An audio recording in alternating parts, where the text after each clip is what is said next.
Hello, everyone. On behalf of Solar Quarter and the First View Group, I am Ella extending a warm welcome to each and every one of you to today's webinar on Kenya's solar energy landscape. It is my pleasure to be here as your host. A special thanks to our esteemed guest speakers and all our attendees for their valuable presence today. Your participation is what makes the discussion insightful and impactful. Kenya's solar market is experiencing remarkable growth driven by increasing investments, favorable policies, and a commitment to clean energy solutions. With advancements in technology and evolving financing models, the country is on a path to further strengthening its renewable energy sector. In today's webinar, we will explore the current state of Kenya's solar industry, examine investment opportunities, and discuss key challenges and innovations shaping the sector. Before we begin, I would like to make a brief announcement. We encourage all our attendees to actively engage in the discussion by posting their questions in the Q&A box. Our esteemed panel of speakers will address these questions during the interactive Q&A session at the conclusion of the panel discussion. We also would like to take this opportunity to announce the fourth edition of the Solar Week Kenya 2025 Conference and Awards on 10th April 2025 at Imara Hotel Ole Sereni, Nairobi, Kenya, a premier industry gathering where key stakeholders will come together to discuss the future of Kenya's solar energy sector. Let us take a look at what to expect. May I now, may I now request my team to play the video, please?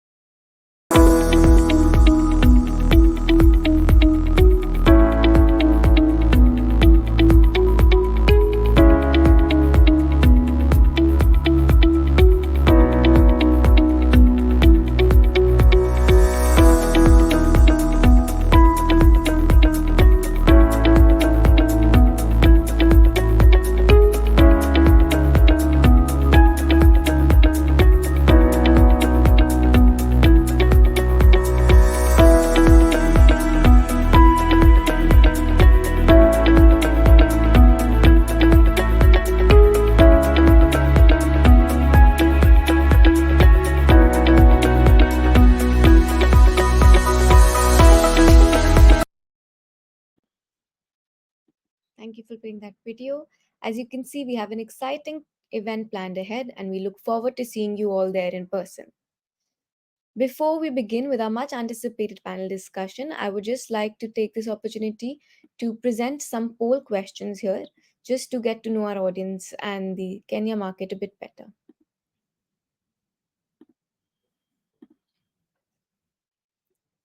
So these poll questions will be open till the end of the webinar in the polls section of our platform. And I request the audience to please hand in their votes till we have time till the end of the webinar.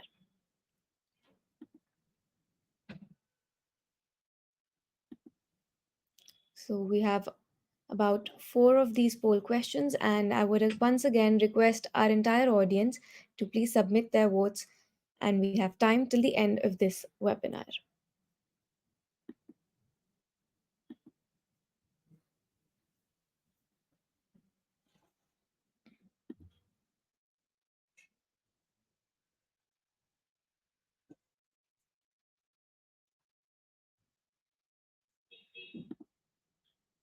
Okay.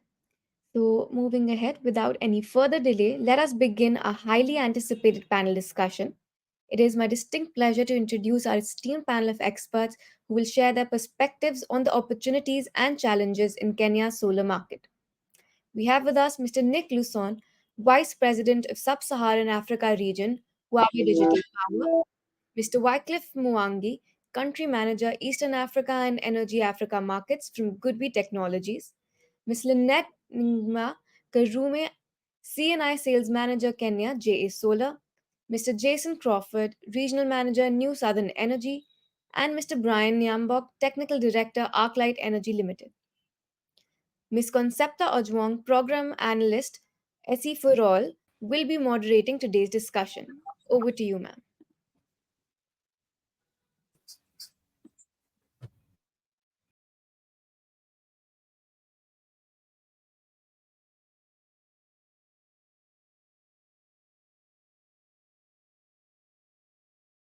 official launch of Kenya Solar Week 2025. My name has been introduced. I'm a program analyst at AC for All, as I've been introduced, and I'm delighted to be your moderator for this session.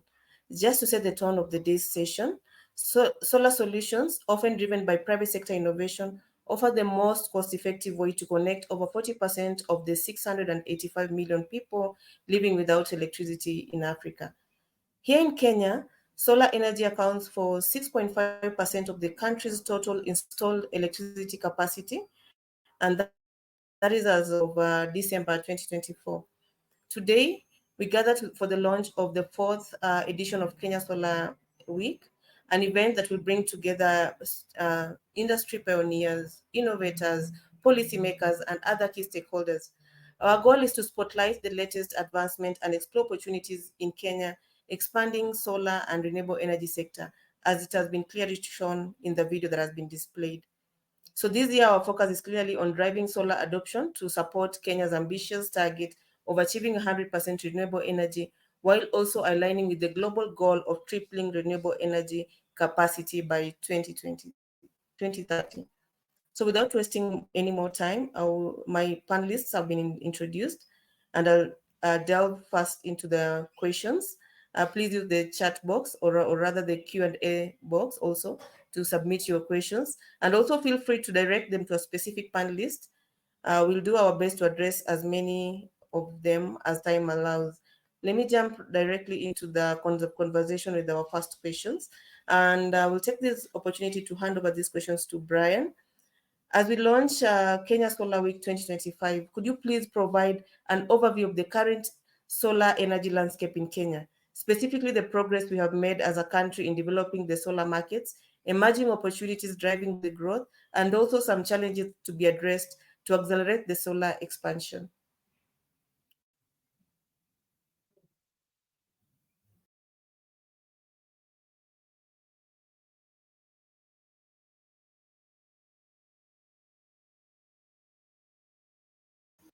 To you, Brian.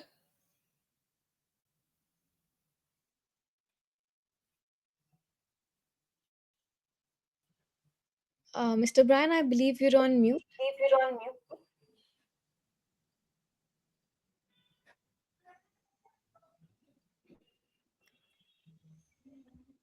Hi. Oh, sorry. Can you get me Okay. now? Yes, yes, yes. Sure. Yeah, as I was saying, my name is Brian Nyambok, as introduced before. The Technical Director of Arclight Energy Limited, dealing with the C&I projects across Kenya and East Africa region.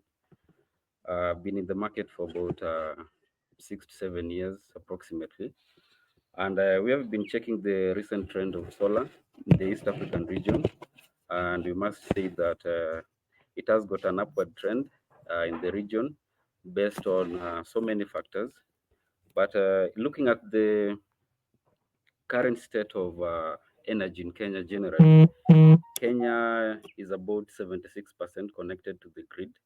So we have about 24% of the Kenyan population not connected to the grid, and this one also contributes to the great opportunities that we have for solar integration into the communities and the projects across East African region. So currently, the solar installed in Kenya is about 15,000 megawatts. That is the estimate potential of solar, about 15,000 megawatts. And as we all know that Kenya has a very high solar energy potential with the estimate of 15,000 due to its location near the equator, which provides a consistent and abundant sunlight throughout the year, averaging to 46 kilowatt hours per square meters per day of solar radiation, making it a prime location for harnessing solar power. However, this one comes with the risk and the challenges all equally in place. So we have got quite a various number of risks that the challenges that also can encounter these, such as the regulatory and policy framework, environmental and social impact, the market penetration and public perception. Renewable energy projects in East Africa face a significant financial risk also, And this one is mainly contributed by the volatile economic condition, including currency fluctuations, inflation, and high levels of sovereign debt. Yet there are also recent examples of success in building utility scale renewable energy projects in East Africa. So now the question we have is what can be done to accelerate the building and operation of more renewable energy projects. Can efforts to mitigate investors' financial risk play a role in to move renewable energy projects forward? So now, when we come at regulatory, the regulatory landscape for solar energy varies significantly across different countries and regions, impacting the ease and feasibility of solar projects. Inconsistent permitting processes. We also have the zoning laws and grid access policy can also complicate the deployment of solar systems. And on this, governments need to clear, consistent policies that encourage the adoption of solar energy while balancing the interests of all stakeholders involved. We also have the risk mitigation instruments provided by development finance institutions. These also play an essential role in addressing investment obstacle in low and lower middle income countries. Tools such as guarantees and insurance products help in protect investors and can improve lending terms.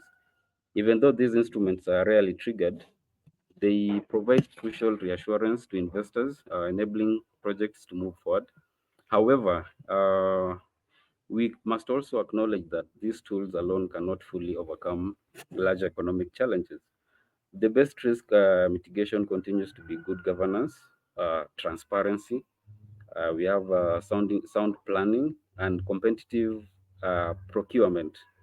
Then also other factors like macroeconomic instability, particularly in countries with high levels of sovereign debt and current depreciation. That remains a major obstacle.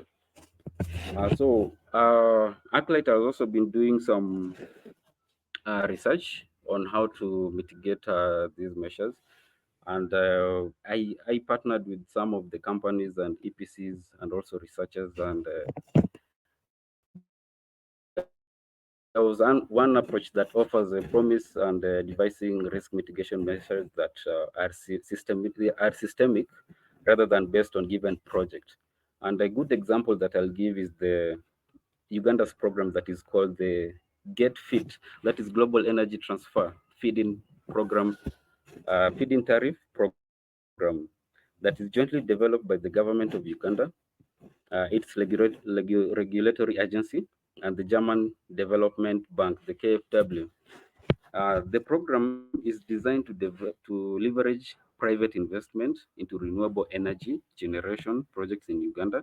Such programs create a stable investment environment by integrating financial, regulatory, and technical support. However, building the institutional capacity and governance structures needed to support such solutions can take quite some time in the country. So currently, we're also looking at where we stand. We have also tried as a company, Uplight Energy, to tap into the gap. We have realized that there's a gap in the rural areas because the regions that have not been powered by the electricity. Currently, we have projects that are in the development stage because we are trying to push the solar narrative, renewable energy, so that we can provide the local communities with clean energy. We are trying to bring in the investors also because as we have also seen, I know some of the panelists will discuss these in the upcoming discussions about the solar advancement. We have realized that one of them also the lower cost of the panels, products, and battery storage. So we are trying to use this one as an opportunity to help us stimulate the growth towards the rural area solar improvement. So that's what currently I can say about the current state of solar installation within the country. Thank you so much, Brian. You mentioned grid laws and also complicated policies that the government have imposed, creating an environment that is not enabling for the innovators. So maybe quickly, I'll pose a question to Jason on regulations. How is Kenya's policy and regulatory framework shaping the growth of the solar energy sector? Could you please highlight key government initiatives, incentives, and policies driving solar expansion? You can also mention some of the regulations in place to ensure sustainable and inclusive deployment. Sure. Can you hear me, Concepta? Yes, yes, let's. Yes, thank you, Concepta. So yeah, good question, and I think it leads sort of from Brian's original discussion, right? So Kenya, number one, I feel is an extremely dynamic and difficult market to navigate at first, right? Businesses, from my perspective, are required to be extremely fluid and open to change because of the complexity of of of the market, right? Policy, licensing, and regulatory frameworks are consistently changing, and as such, solar businesses or investors or IPPs, they need to be agile in their response, and that's sort of been my outlook, right? Um, Kenya has, however, like some favorable economical incentives, right? So, I mean, over the last, I don't know, five to 10 years, batteries, solar inverters, solar modules have all been VAT and duty free, right? So this incentive obviously supports solar developers because it reduces the end user cost, right? And it allows us to accelerate the adoption of renewable energy, both from a solar PV point of view and a battery energy storage point of view. I think what's also unique about Kenya, and I'm only going to speak to Kenya, is the significant investment allowances, right? So a lot of businesses uh, are are able to invest in solar, and through that investment, uh, they're allowed to capitalize on a capital investment against a taxable income, right? Which allows ultimately all business owners who owe tax to defer some of their tax liability or reduce their. So I think that's quite a unique incentive that's really pushing foreign investment as well as local business owners to invest in solar. From an EPRA and a regulatory point of view, we've seen the introduction of net metering, which I think is an encouraging step to developing what we call in front of the meter solar plants, right? And in short, this net metering just allows business owners or any private IPPs to export excess power back to the utility provider. And in so doing, this obviously creates an all-inclusive and supporting ecosystem, right? Utility network can benefit from excess power, and businesses can capitalize on wasted power, right? All for monetary gain, right? So I think that's definitely a positive move. I think the policy itself is only suitable to certain businesses and customers with certain energy characteristics or load profile characteristics, making it really challenging for the net metering scheme to make sense. But I think it's a step in the right direction. I think more to add in terms of incentives, right? I think many people don't know, but there's been a long-standing tax provision that allows foreign investors to invest into green energy projects. And as a result, there's no withholding tax on any of those interest repayments.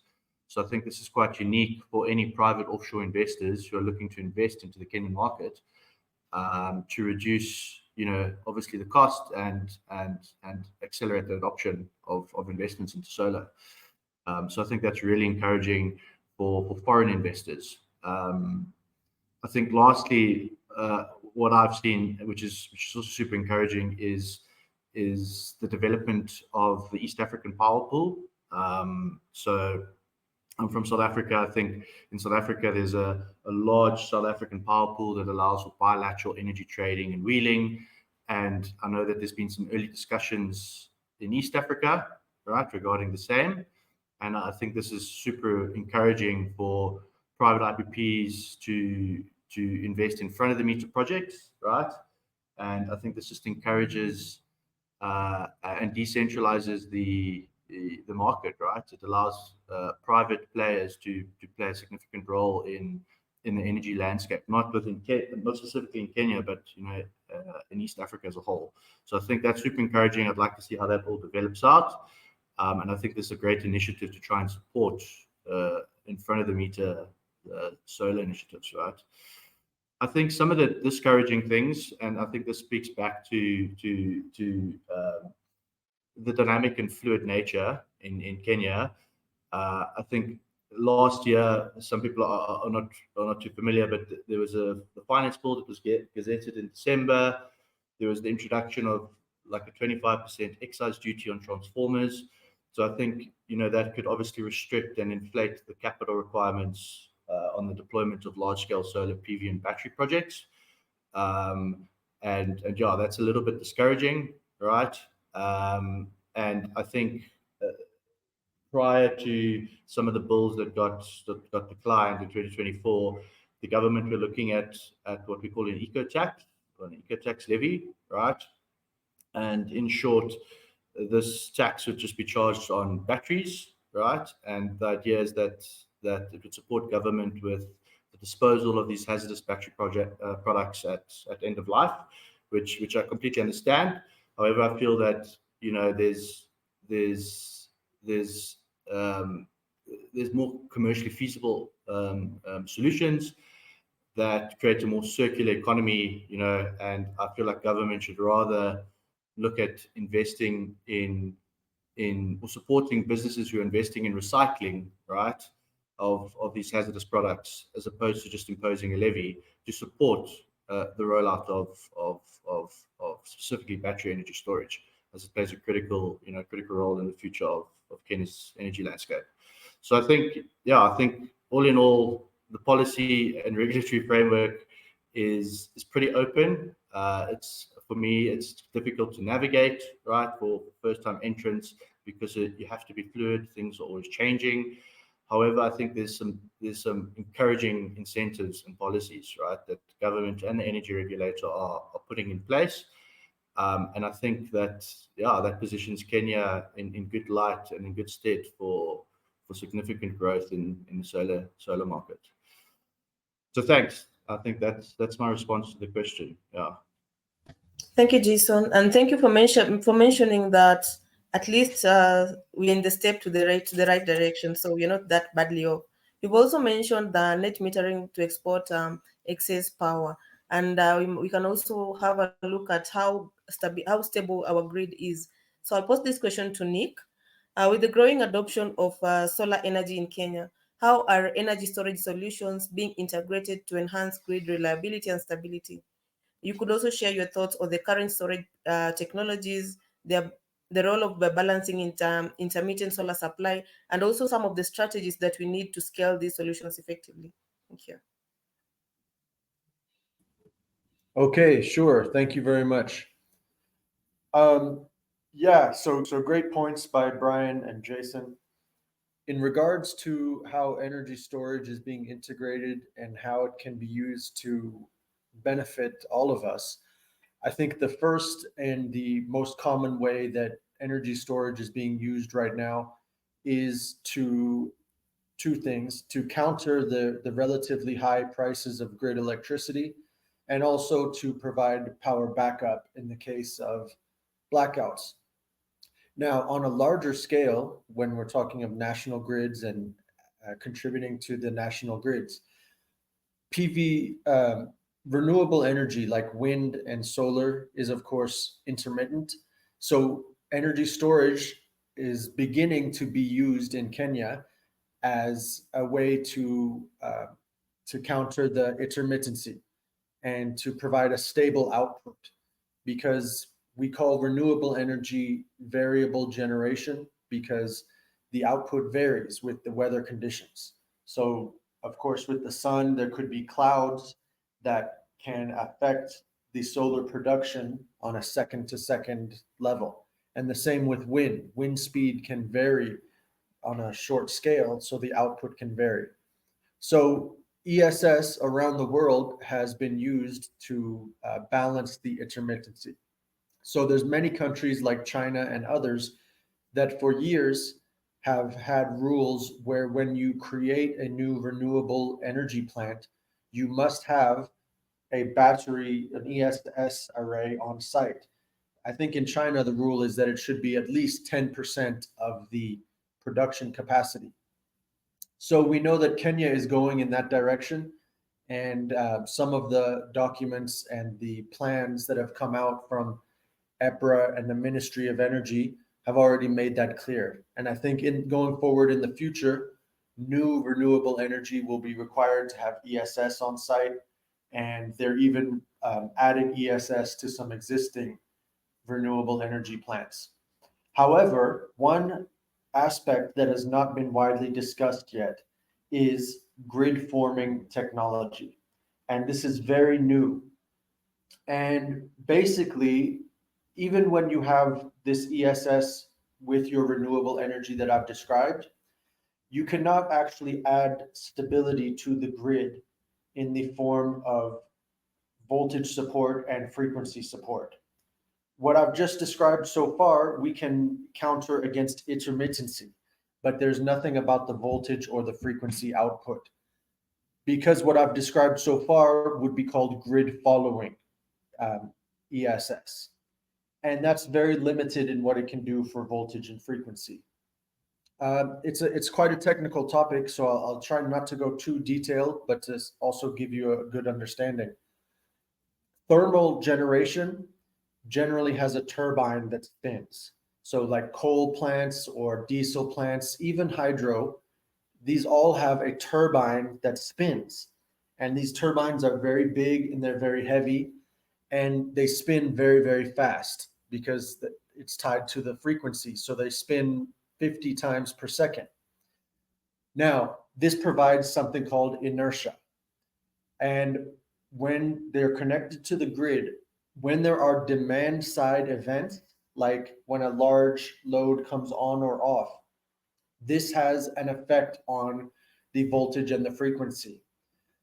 But these turbines that spin and have inertia support the voltage and frequency to remain stable, and they resist the changes from the demand side. Renewable energy does not have this inertia because it's all power electronics.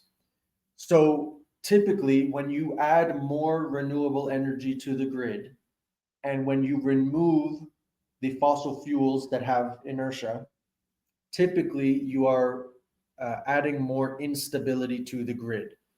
You're reducing the voltage and frequency support.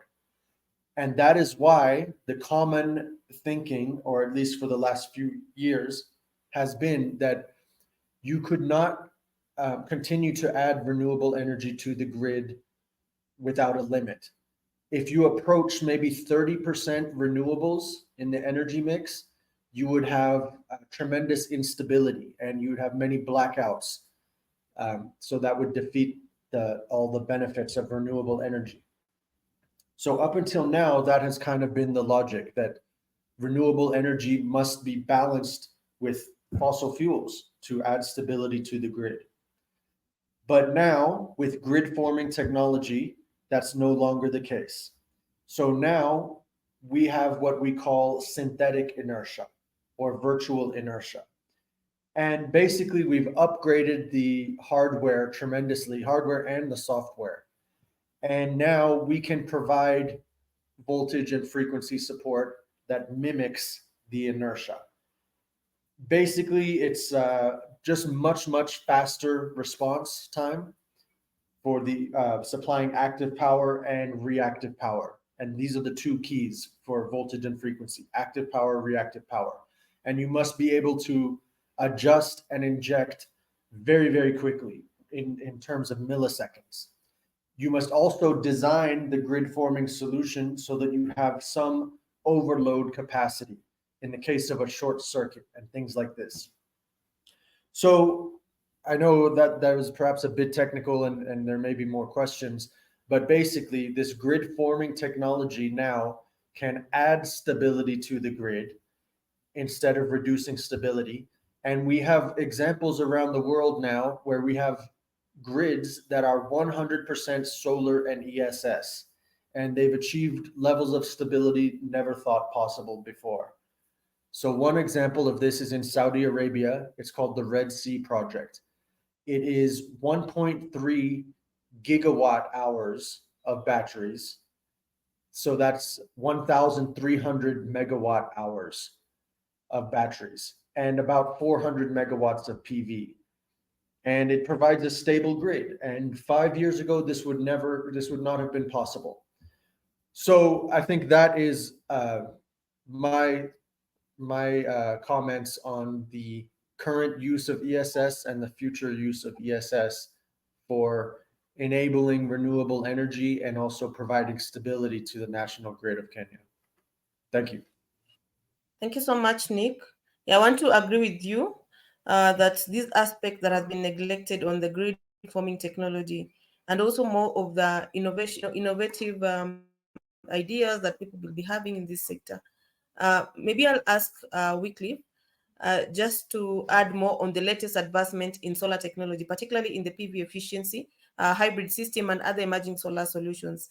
How are these innovations shaping the sector? What potential do they hold for enhancing energy access and also reliability across the country? So thank you for that, and I'll build up from my fellow panelists on what we've discussed.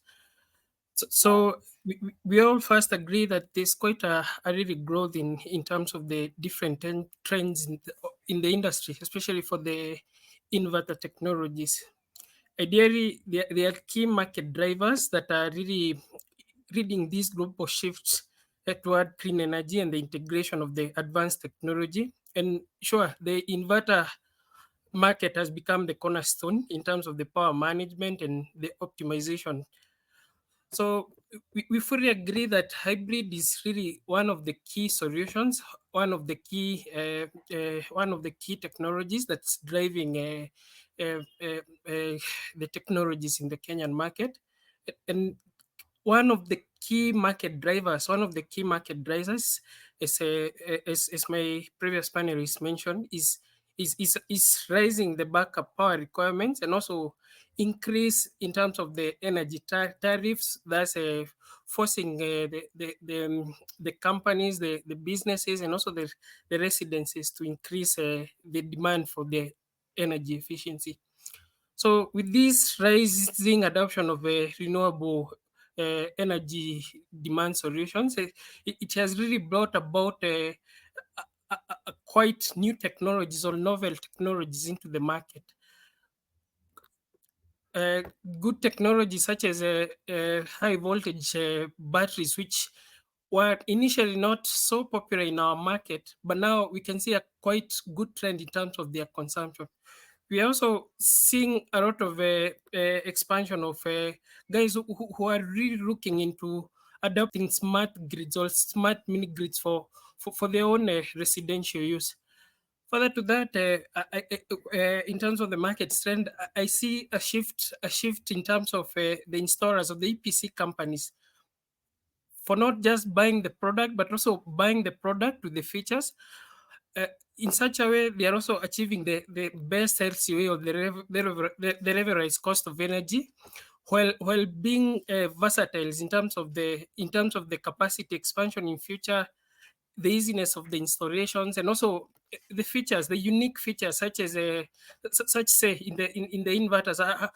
How are they able to be much more efficient? How are they able to integrate with the current grids, and in case there's backup, what is the switching times and things as such? In terms of the storage solutions, we're also seeing quite a lot of interest in terms of really diving into the nitty-gritties of analyzing the batteries itself. I mean, what is the cycle life of these batteries? What is the monitoring of these batteries, the cell monitoring levels of these batteries? How safe are these batteries? And sure, how do you also track the key nitty-gritties of the parameters of the batteries to ensure that you're also offering the right solutions into the market? So we are also keen, or we really see a lot of robust development both on the residential and also the CNI market. And sure, this year will be the ESS year for the for the Kenyan market, and especially for the projects that we see an appetite for the commercial entities to transition into these technologies. Thank you so much, Wycliffe. And I think to this, I cannot agree for more. It will also encourage the local manufacturing of these solar systems, solar PV system. So I'll also make a point on some of the aspects that have been discouraging or the challenging challenges, as Brian had also mentioned, on um, growing of the local manufacturing companies. And most of these risk, and also just trying to liberate the private investment to also come in as a risking element that also the public investment or the government can also adopt. So with regards to investments and finance, I'd like to ask Lynette, uh, according to the project that you're doing on C&I, what are the key investment and financing strategies you are employing to drive the project in Kenya? Also, you can also share some insights on the effective funding mechanism, risk mitigation approaches, also innovative financial models that are ensuring the bankability and also scalability of the solar initiatives. Thank you. Thank you so much. Can you hear me? Maybe you can hear me clearly? Yes, I can hear you clearly, Enrique. Okay, thank you. My name is Lynette Karume, and I'm currently the CNI sales manager of JA Solar International here in Kenya. And my role as a CNI sales manager here has been to develop the CNI market. And as working with the CNI market, I've come to understand financing is a big barrier when it comes to adoption of the solar solutions in this country, especially. So we can see in the market there's a lot of interest, right? First of all, there's lack of knowledge, but also as you educate the market, there's interest. However, now financing becomes a big challenge because solar projects have a high capex, and the investment costs for adoption is very high, bringing the need for investments and financing options. So in the market currently, we have two options that are running. We have lease to own, which is favored mostly by private entities.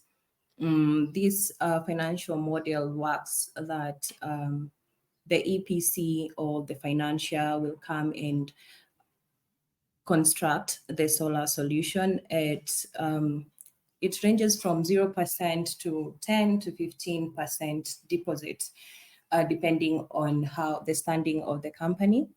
And then they will be charged maybe a monthly installment, they'll pay monthly for a period of time. So majorly it's 5 years, 10 years, 15 years, 20 years. What I've seen, most clients do not go, when it comes to lease to own model, they do not go for a longer payment period time. They prefer to own the solution quickly and enjoy the benefits. With this model, clients usually have relief when it comes to electricity bills. So for example, you can have a client who was paying maybe 2 million electricity bills in a year, in a month, sorry. And when they have a solar solution, they will still be able, it's not an off-grid majorly. They are off-grid solutions, sorry, and they are on-grid and hybrid solution. Majorly, we go for hybrid solution. So they'll still be consuming from KPLC, and they will, be supplementing with the power plant that they have been constructed for. And you can see that at the end of the day, the bill for electricity for the client will go down to maybe 1.5 million, resulting to savings of 500,000 in a month for the client when it comes to bills. Yes. So that is one model. The other model is PPAs, or build, own, operate. So we find that especially in institutions, big institutions, they prefer to have the EPC or the developer come and construct, operate it, and own it for a long period of time, and then they will be paying tariffs to the developer or the EPC. Most people think that this is a good approach because majorly on paper, what it says is that you're going to pay for what you consume, similarly to what we do with KPLC. We pay what we consume. However, what the developers are doing to mitigate risk in this aspect, because at the end of the day, you've already invested money to build a plant and you're expecting revenue from it. So they'll have a requirement that the consumer, the off-taker, has to actually consume 80% of the power from the plant. Regardless of whether they consume it or not, they will pay 80%. So in both solutions, there are benefits and there are also challenges that we're facing. I would say what has been a bit disappointing to see in the Kenyan market is that our commercial banks have not really developed a product for the CNI market. I have interacted with the I&M Bank and Equity Bank, I think also ABSA, Stanbic also. Stanbic had something going, but I feel like given the position of Kenya and our role in East Africa, as being a revolutionary country and pushing boundaries, I believe we should be in a place where our banks have developed a product for the CNI market. And the challenge here is because if you look at most developers, they have a capacity that they're willing, to develop. So most developers are shying away from developing solutions below 200 kilowatt peak. And below that, then you find that that's a market that is underserved. And I feel that this is, a niche that our Kenyan banks can be able to, to fill that void, and we can be able to progress well on the CNI sector. Uh, Thank you, Lynette. And maybe you can add more to that. You mentioned about build to operate as a model, that is the energy as a service model. And I think also from where I see it, this is the best that also we need to also embrace, because you've also highlighted one of the key challenges is the capital that people complain about. What about the OPEX? How many times do we get grants, but then they do not last to ensure that the operation and maintenance aspect is also taken care of. You'd find in many organizations some graveyard of solar panels. Maybe some are dead because a lot have been invested into it, but how much has there been on ensuring that these panels are well maintained? Also, to mention about commercial banks, most of them find these projects very risky to them, and that's why we need a lot of awareness, as you mentioned. We need a lot of sensitization. Recently, also, we could see KCB got some climate finance or some finance from British International Bank on these projects, on ensuring that the country is moving to the right direction. So it's more about how we talk, how we talk to people, how we're able to sensitize and create awareness about these about our projects. So without taking much time, I'll go to our next question, which I'll hand it over to Jason. As Kenya advances its solar agenda, what are the key deployment strategies for both large scale and also distributed solar projects? Could you share your thoughts on infrastructure requirement, the role of decentralized solutions, and also how the approaches are contributing to the sector? Thank you, Concepta. Yeah, I mean, I think it's good to start from where Kenya is. I think 76% of Kenya, right, or maybe the stat is not 100% correct, currently has access to energy, right? And I think that can only be achievable, right, with a vast network of transmission lines, distribution networks, and significant generation capacity, right? So infrastructure, right, is there. We have infrastructure's in place. We wouldn't be able to provide power to people in Kenya if the infrastructure wasn't available. Although Kenyans we don't have 100% accessibility, right? There's obviously still room for growth, and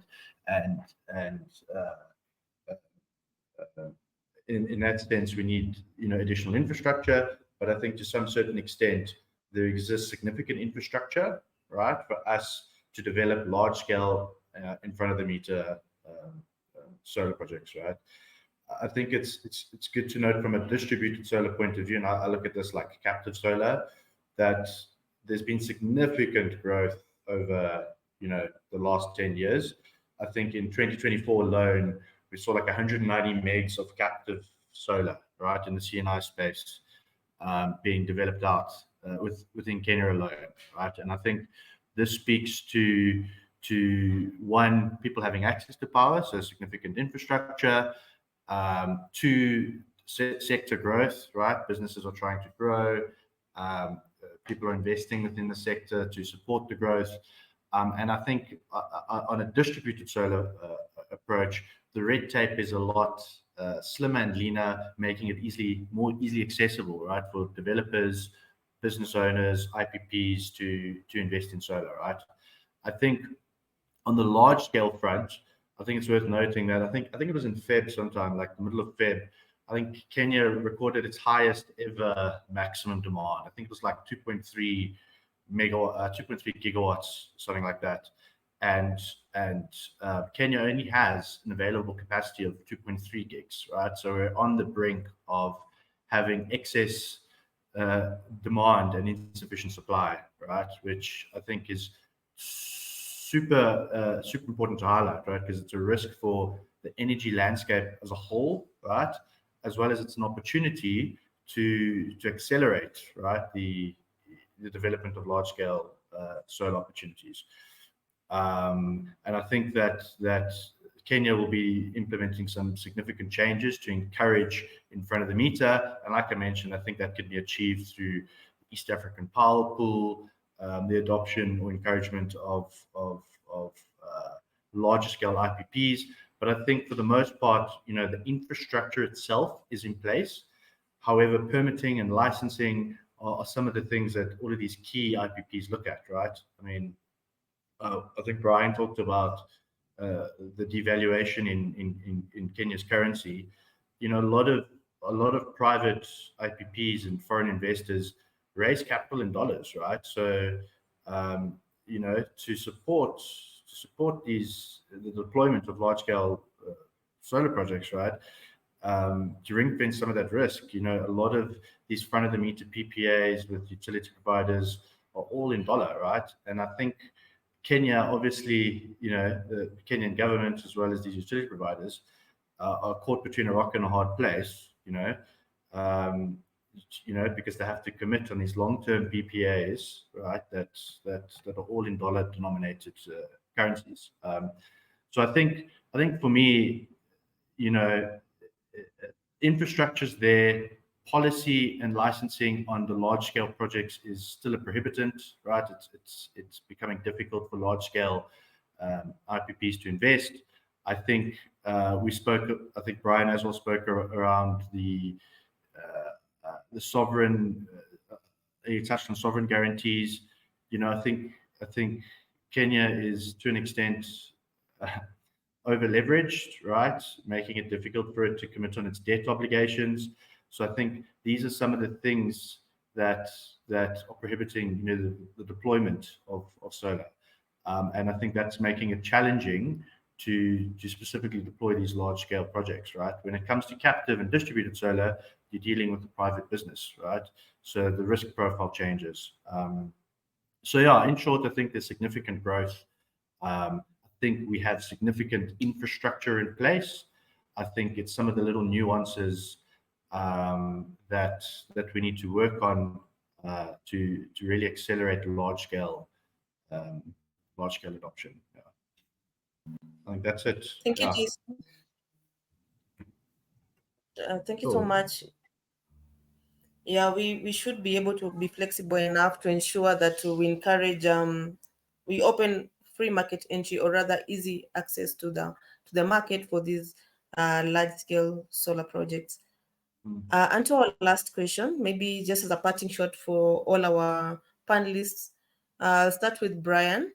As you look beyond 2025, what future trends are emerging in Kenya's solar market? What are the key drivers, whether they're in technology or financial, or whether they are policy related? Are we expecting the sector to be shaped positively? And what are the biggest opportunities that lies ahead of this acceleration?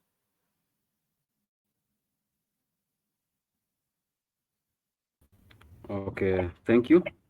As I mentioned before, we have quite a great potential for the solar growth sector in Kenya, and some of my colleagues have also mentioned here, the challenges that we are facing that also needs to be addressed. And I think one of the major also that I'd left out is about the educating the clients and the people who are getting the connections. We also need to educate them on the we also need to educate them on the positive sides of the solar, because without that it will be so much difficult to get the market on the solar side. So now, talking about the challenges, we need also to incorporate organizations and government bodies. We also need to set out new measures also to incorporate the new changes that will also favor the growth of solar in the industry. And some of them about the Get Fit programs, like the one I mentioned, example in Uganda. We also need to have one in the Kenyan government. And this one will be possible if you also incorporate the IPRA body that also regulates the energy sector in the country. Then also there are other things like good governance and transparency, like I'd already mentioned before. There's a lot also that need to be done on that sector. Also, we also must have competitive procurement. Also, another major challenge is that we have the C&I space is so much saturated. We have so many companies that are key players in the market, and this one is causing also a lot of competitiveness. So now the only way is to educate also the consumer on the to focus on the education of the consumers for the solar energy solutions, and that one will also improve on the improvement of the solar energy growth in Kenya. We also need to focus on the technology advancements, like my fellow colleagues Nick Larson and also Wycliffe has also mentioned. The important ones also being the advancement in the solar panels manufacture. I've also seen the recent trends on the panel manufacture, and that is they have increased so much on the wattage, and this one also helps with efficiency and also space, because as time goes by, uh, we are also losing some of the spaces. So if they focus so much on reducing the panel size and increasing the wattage of the panel, that will also increase the improvement and the efficiency of our solar system. And that one is also one thing that we should be looking at. Also, another thing is that there has also been a significant drop in the solar panel cost, and that one is also one of the major key points that also drive the growth of the solar energy, because customers are also looking for reliable systems that also are cost effective and cost friendly. And this one is majorly for the C&I space, because as we all know that energy is the backbone of Kenya's economy, and it takes the major part in playing the growth of the economy. So once the cost of production is reduced, this one also increases the country's GDP and economic growth. So cost reduction and cost effective measures has to be taken, and also look at the energy technology in the hybrid systems, like Mr. Nick has also mentioned. I think these are the major key points that we have to look at in the solar market, so that we can have improvement in the growth, because Kenya already, we have got a greater potential on the solar energy industry. So, and some other points, I think my colleagues might be having some other points to add on that, but currently that's what I also had on my side. Thank you so much, Brian. To Lynette, maybe with the, if in case we get all these finances that we need, if in case we have this blended finance and rather accessibility to these finances, where do you see us in beyond this year? Thank you so much. And also thank you to my fellow panelists. I believe with financing, Kenya's potential is limitless because there's great need for adoption in the market, right? And this will lead to increasing in production, also with, subsidized electricity to the CNI market. We'll also see maybe relief in terms of the products in the market. So I believe as we increase accessibility to solar through investment and financing, we'll see net positive growth in the country, obviously. And I believe we all have a responsibility of educating not only on the CNI sector, but also on the financing bodies in the country, to be able to join in this progress towards a great future. Thank you. Thank you, Lynette. To Nick, would you talk more about what we expect in the future on the solar market? Sure, thank you. One trend that I see is, I think Brian mentioned the reducing cost of panels and maybe increase efficiency and those things. And I see the same thing happening with storage. The batteries are becoming cheaper and cheaper. The power density is becoming bigger, which means smaller space requirements. The lifetime is becoming longer and longer. So I think this is a big trend that we're going to see. We already see that I think most solar projects are either putting ESS or very strongly considering ESS. And as ESS the technology continues to get better, the price continues to come down, the lifetime continues to be extended.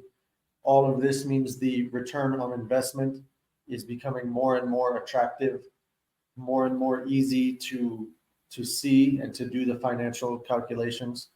So I think that is a big trend that we're going to see, that ESS technology is going to become more and more accessible, longer life, lower cost, better performance, and therefore will increase in adoption. Thank you, Nick. To Wycliffe. So for me, my key takeaway for this year is this is the year of storage, and as my fellow panelists have mentioned, is the storage market is quickly picking up. There's quite a lot of solutions in the market that are much more focused in addressing the backup solutions and also trying to leverage on the backup solution. So I really encourage the APCs, I really encourage the solution providers to also explore on some of the solutions that we are also rolling out into the market. Why? It's because Goodway has the right solutions. We have the local after sales service support locally, we have bankable warranties, and our quality is guaranteed in the aspect that we are also extending quite really good warranty conditions of up to 10 years for both the hybrid inverters and also our storage batteries. further to that, we are also looking at inverter not just as a component, but a solutions that is the controller or is so rich in features to ensure the scalability and adaptability to the grid. So we are also encouraging, or we are encouraging the EPCs, the installers, and also the developers to also just not look at the product for the sake of the functionality, for the sake of use, but which data can you also gather from the systems to ensure that you also have bankable projects. So thank you so much for the time, and sure, we look forward to participating in the Kenya Solar Week physically in the coming month. Thank you so much, Wycliffe. And now, before we open the floor for questions from the audience in the chat, before opening the floor for the questions, maybe I'll just hand it over to Jason to wrap it up for us with some key takeaways, and also just looking at how Kenya will be in the future. Thank you.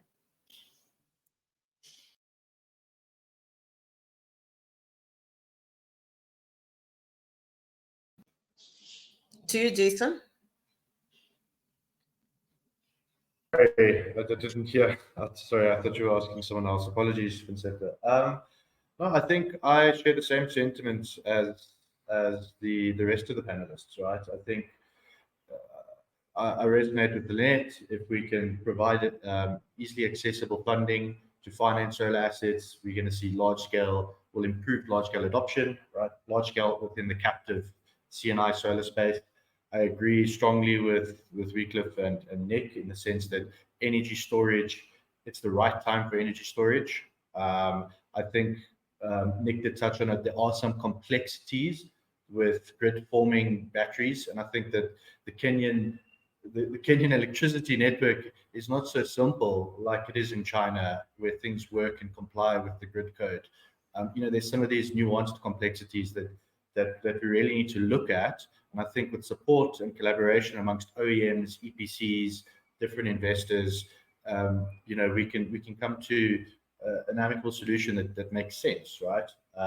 So I think strongly that this is the year for energy storage. I think at NSE we've seen significant growth in terms of our pipeline from an energy storage point of view, and yeah, I think it's exciting, right? It's exciting to see where the market will head, how we can navigate there. But I think we have a strong support network, right, in Kenya amongst different OEMs, EPC providers, IPPs, investors, banks. I think everyone is climbing on board. I think that's super encouraging. So yeah, happy to see where this market goes, and I think it's super exciting. Yeah. Thank you so much, my panelists. In the interest of time, we'll start with the questions that have been posted in the chat box or in the Q&A chat box, and I'll request our panelists, whoever feels comfortable in answering them, please go ahead and answer for us to be able to maximize on the time we are left with. So there's one question from Chibwe. In my experience, working with the solar distribution, logistics can be a challenge in some African markets. What are the most effective ways of streamlining the solar supply chain in Kenya to reduce cost and also delays?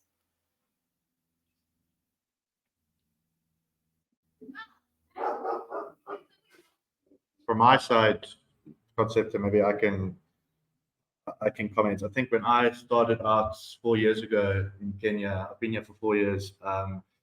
We used to procure on a project by project basis. It was tough bringing panels in, inverters in, framing in. It was really tough. I don't think it had a large cost implication per se, but it really delayed the rollout, making it slow to adopt solar. And it was discouraging for end users and clients to have to wait, right? I think what I've seen is there's been some strong partnerships between OEMs and distributors locally, right? So I think I'll speak to Huawei and to Goodwe. They've established themselves locally through distribution partners or channel partners locally. and it's easily accessible now to find stock, right? People in Kenya and distributors in Kenya hold stock, so it really supports the ecosystem. I think through upskilling as well, manufacturing from a local point of view has also increased to an extent, right? So we're able to find quality product, whether it's cabling, in some cases, framing supplies locally, to obviously encourage and expedite solar a lot. So I think it's just a combination of all industry stakeholders establishing a good network and partnership to support the industry as a whole. So that's sort of been my takeaway. I think at NEC we try and procure locally as far as possible, right? And I think the market's at a point where pretty easy and easily accessible to find what you need to develop out the solar project.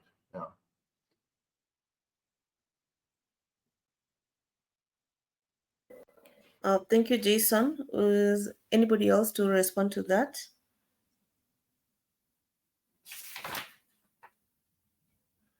Okay, maybe we can move on. And also, this question is mostly directed to Jason. You highlighted that taxes and other government-related challenges that pose disadvantages or challenges to the solar industry.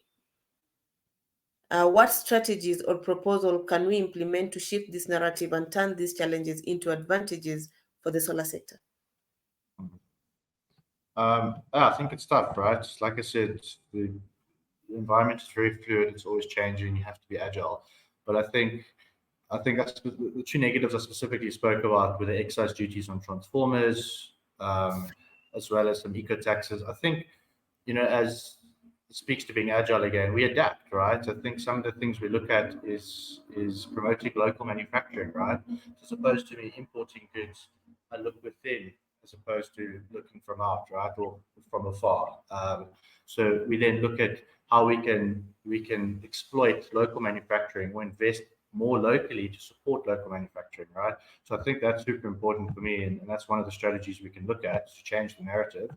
Remember not to change the narrative to support, right, some of the negatives. I think as well, East Africa as a whole is governed under the EAC, the East African Community. So I think we need to look at all the different treaties between the East African countries and look how we can support or leverage what's in Tanzania to support Kenya, and vice versa. Tanzania can look at Kenya to support them, right? So I think those would be some of the key strategies I would look at to circumvent some of the policies, right, or the cost implications from some of these policies. Yeah. I'm not sure that answers the question. Okay, maybe Brian, could you also respond to the question? You talked about involving all stakeholders like EPRA into the table, and I think it could also be a way of being able to turn these policies and also whatever is imposed into the solar sector into some opportunities. Maybe you could also add some point onto that.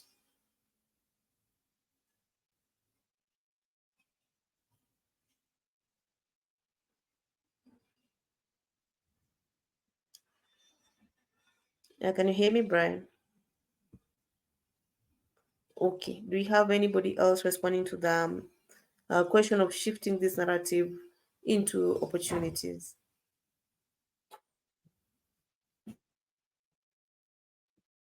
Okay, and to the next one, from Deb also. Additionally, is there an organization or body representing the private sector's interest in renewable energy that can provide guidance to EPRA or the government on solar-related matters? Do we have an organization or a body representing the private sector's interest? Would like to take that? Maybe I can take that. In terms of the private sector's interest, at the moment we have the policy organizations such as the KERE and also the Kenya Association of Manufacturers, who are really also doing a lot of work in terms of supporting policy in terms of supporting policies that are also being implemented by IPRAS. Yeah, thank you, Wycliffe. Somebody else? I think yeah, there's Korea, which is what Wycliffe mentioned, is basically just a non-profit organization that's dedicated to facilitating the growth, right, of renewable energy in Kenya, and they pretty much act as a mediator between private and the regulatory side, which is government, to support policy, drive change. Um, yeah, Okay. Also, maybe I can just add on a program on in AC for all, where we also trying to encourage local manufacturing and also coming in between maybe the providing policy onto the renewable energy space called Africa Renewable Manufacturing Initiative. It's a program which runs across the country and even globally, just to encourage local manufacturing and also ensure these policies are taken care of. Maybe we can have a side discussion about that later. On to our next question.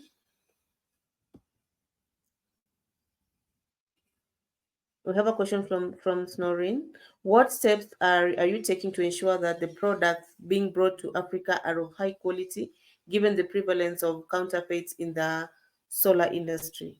Are we taking Africa as the dump site, or what products are we ensuring that are being brought into the country? Who can be able to talk about that? Maybe let me also take that. Maybe, okay. Okay, in terms of the inverter technologies, we as a manufacturer, Goodway as a manufacturer, uh, supplies to all, as in to different nations across the globe. And each market has different certifications. So the same products are supplied, say, in Europe, in Latin America, or in South Africa, or across the world. So we have to make sure that they pass a rigorous certification processes that is also conducted by third parties to ensure that despite our internal control measures, we are also being audited by other third party providers to ensure that we are only offering high quality systems. We as the sector players also agree there's quite a big problem in our market in terms of the proliferation of the substandard products in the market. And this is a big issue in our industry, and the only way we can be able to have a good way of avoiding counterfeits is also adhering to also local certifications. We need to empower our kept the certification process, and also IPRA to come up with solutions that ensures that products that are being deployed into the Kenyan market also adhere to our own grid code compliant functionalities. Thank you. I would also like to add on to that what Wycliffe has said. As JA Solar, as a brand, we produce in different factories in China. However, we ship from those factories to different parts of the world. We also have factories in Europe and also factories in United States of America. We do not necessarily seclude Africa as a market with product. However, Africa is a market, especially the East African market, is very price sensitive.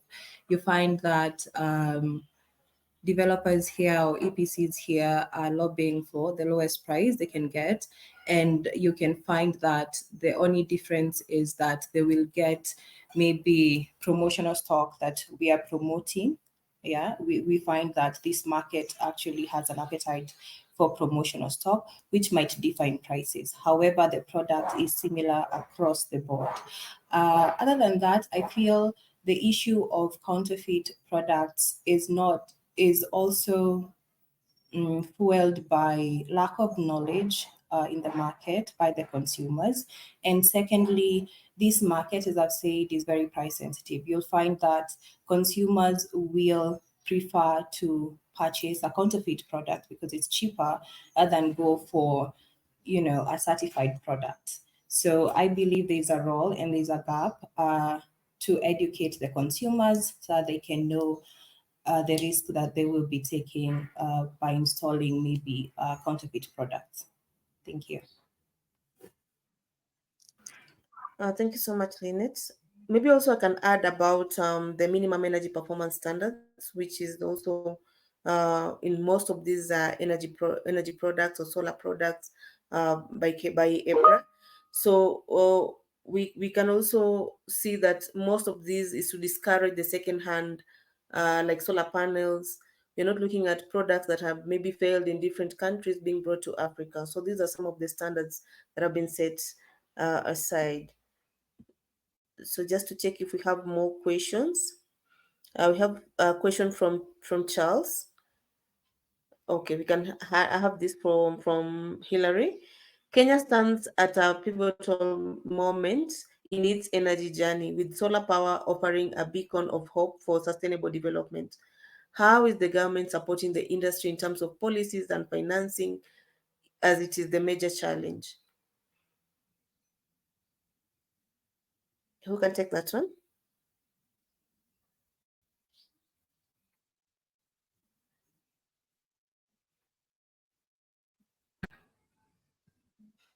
I think, yeah, Hillary, I think, and I can take it, but I think we sort of touched on it, right? There's key VAT and duty exemptions on key product, right? That's accelerating growth.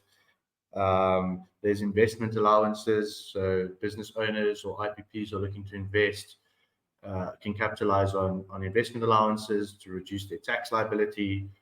So what that means is if you owe money, or let's say you end your financial year and you're profitable, you can use your investment in solar to offset your tax liability, right? So I think that's definitely something very encouraging for business owners. Yeah, and then I think there's some investments. There's incentives that allow investors to invest into green energy projects through loans, and those loans don't accrue withholding tax, also making them more beneficial for the ultimate end user, and as well as the investor. So I think there's lots of encouraging things that governments are doing to support uh, financing solar assets. Yeah.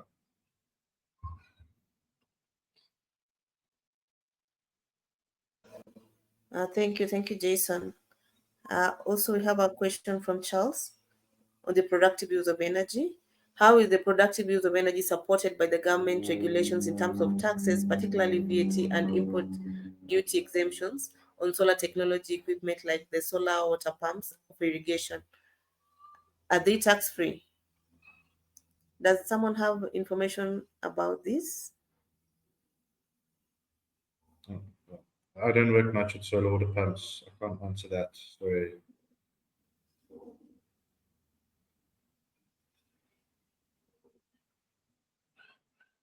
What I can say is that AFCA, I don't know if you've heard of AFCA, they're also like a body that works a lot with promoting solar across Africa.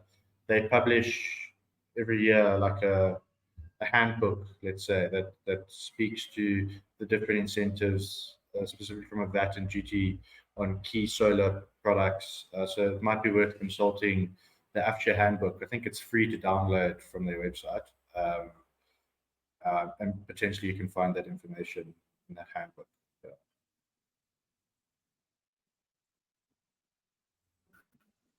Yeah, thank you so much. And I've seen the government is also encouraging a productive use of energy in cases where we're having these solar panels, or public facilities like hospitals or schools have been solarized. So the community also gets to benefit from that with maybe for irrigation and different aspects. Um, just checking if we have more time.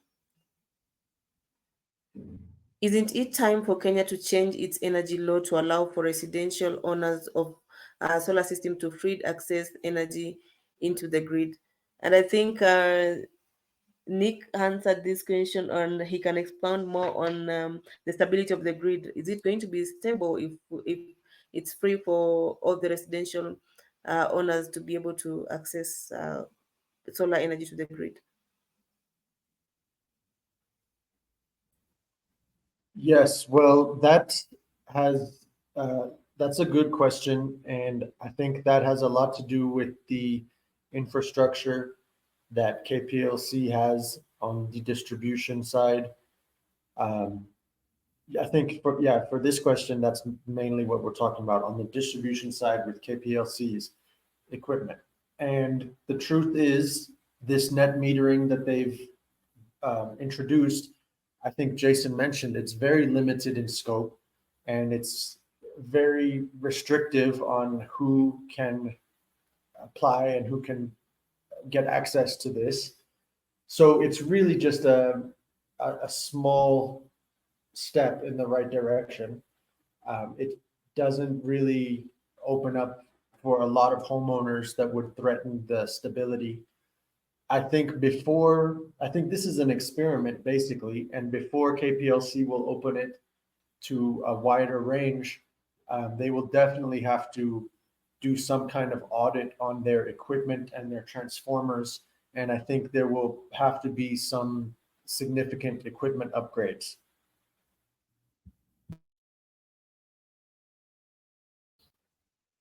Thank you, Nick.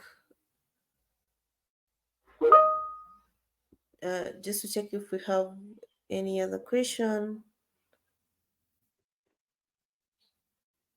What are the biggest barriers preventing small and medium-sized solar companies from scaling in Kenya?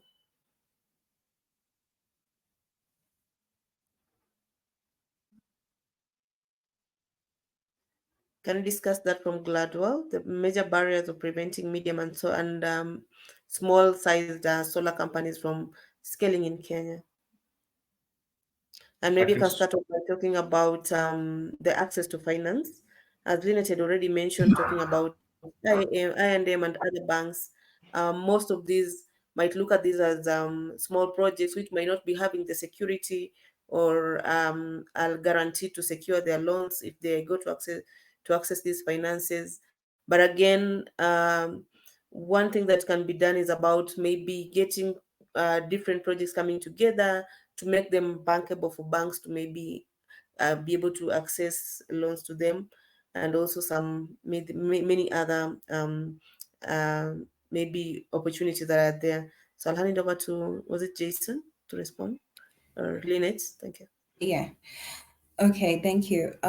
So yeah, one of the barriers definitely is finance. The other barrier is technical capabilities. We find that some of these small to medium-sized solar companies either have a technical director, or the owner of this business is business minded. However, I've come to find out that in the solar business model, the technical aspect is very important because that's the products that you're selling.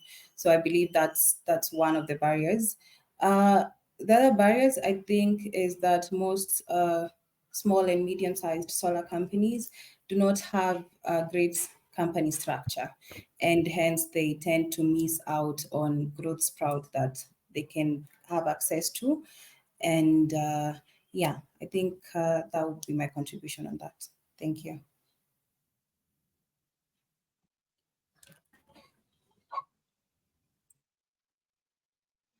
Do you have someone want to jump in on that as well?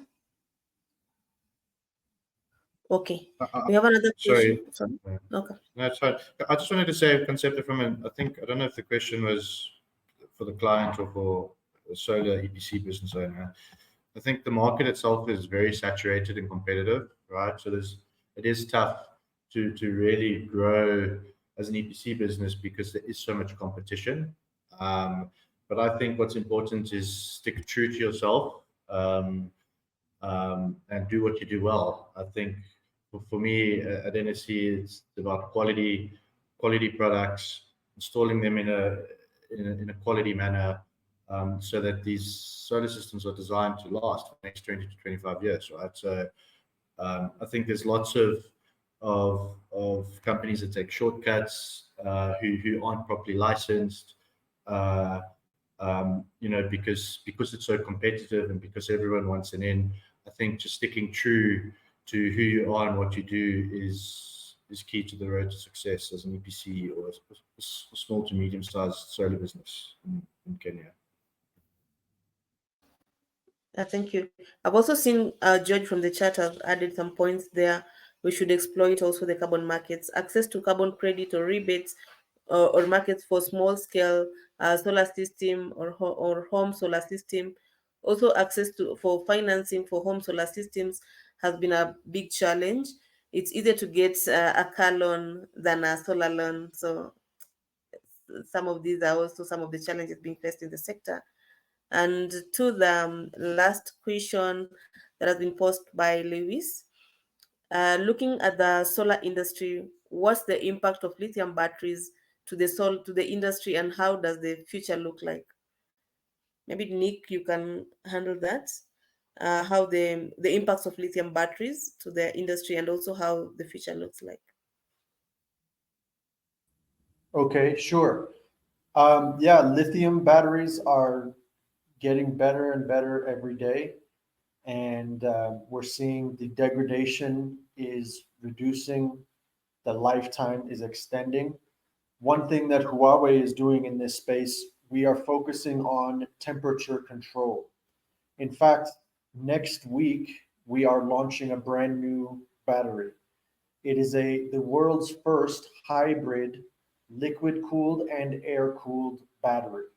So this extends the lifetime because temperature of the battery is the number one external factor that affects the lifetime, the performance, the safety, and the failures of the battery. So with our brand new battery we're launching next week, like I said, the world's first hybrid liquid cooled and air cooled battery. We maintain the cells at the right temperature. We also minimize the difference in temperature between the cells. And like I said, this gives you a longer lifetime, better performance, higher safety, and we've also significantly reduced the OPEX and the installation time and the delivery and all of these things. So I think that's just one example of the trends that we're going to see. Like I said earlier, the batteries will the price is always reducing. And by the way, the price of this new battery is also significantly lower.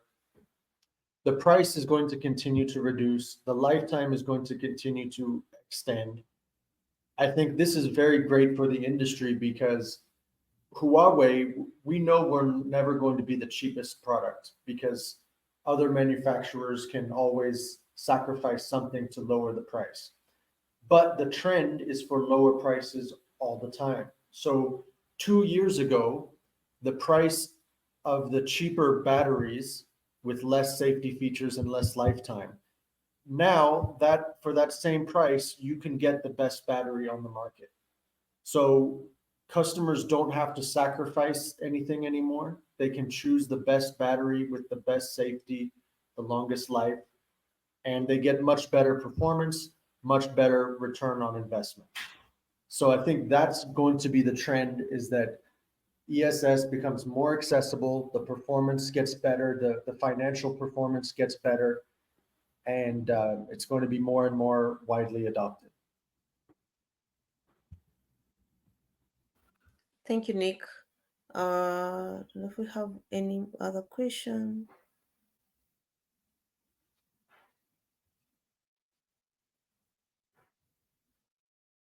Okay. If there's no more question, I'd like to wrap up. I'd like to highlight a few key takeaways and also action point for our today's discussion. And Sorry to interrupt. yes, Brian. There's someone has also asked in the question section about the. Let me read. I would like to know how is the space of solar recycling in the lifespan of panel operation is between 25 to 35 years. I think that one has not been answered, and I think I'll take that. So, Mr. Wycliffe, that is the that is the next big market opportunity in the entire globe, because as the rising as we have seen, there's a rising adoption of solar energy in different markets around the globe. There's an imperative to address the end of life of solar panels, because that will be it will be increasingly significant. Currently, according to the IRENA Renewable Energy Agency, we have 9 million modules currently globally. And in the next 5 years, we are looking at a number close to 26 million. And by 2050, about 2.25 trillion. That's also according to research. And then currently, it's a major challenge in the Kenyan market and East African region, because also in most Kenyan solar users, they throw their waste in latrines, bury it, or burn it, or some keep the products once they stop functioning. And such methods are dangerous for the environmental and human health. So these are the problems whereby some institutions find market opportunities, because recycling is one of the major big opportunities that people should start looking at. Currently, there are no recycling plants in Africa, if I'm not mistaken, according to the research that I've done. So we only have management waste centers, that is the WEE center in Embakasi, and we also have the EnviroServe in Athi River. So from there, they also separate the parts. Some are taken also to Dubai and Belgium, depending on what material it is.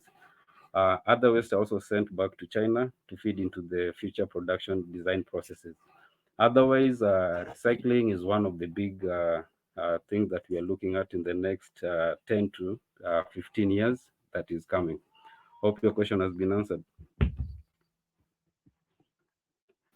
Thank you, Brian.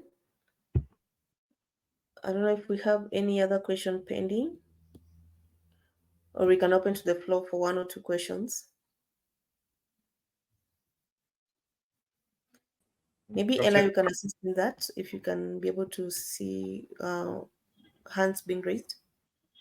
There are no more further questions, ma'am, and due to paucity of time, we won't be able to wait for any other questions to be posted. Okay. So it's okay if we can just wrap up. Yes. Just highlight a few of the key takeaways. The critical role of solar energy in achieving Kenya's renewable energy targets, also the need for innovative financing models, and strong policy support to scale the solar solutions. We have discussed about which aspects of finance should be exploited, and also we've heard about the rate of return on investment becoming more attractive. So also it is important to also have collaborations, bringing together different players in the market, like the government, the private sector, the civil society, to unlock the Kenya's full solar potential. So on behalf of the organizers, I want to thank us all once again, and also our panelists. It has been an insightful session, and I hope it sparks to new partnership and also actions as we work together for brighter solar-powered future. And I take this opportunity to welcome us all to the Kenya Solar Week, and I'll hand over the session back to Ella. Thank you. Thank you so much, Ms. Concepta, for superbly managing the session. Thank you to all our esteemed panelists for joining us today and sharing your valuable insights. And a big shout out to our attendees for taking the time out to join us today. As we conclude, we assure you that we will be back soon with more engaging sessions, and we hope to see you all at the Solar Week Kenya in April. The floor is now open for networking. Thank you, everyone.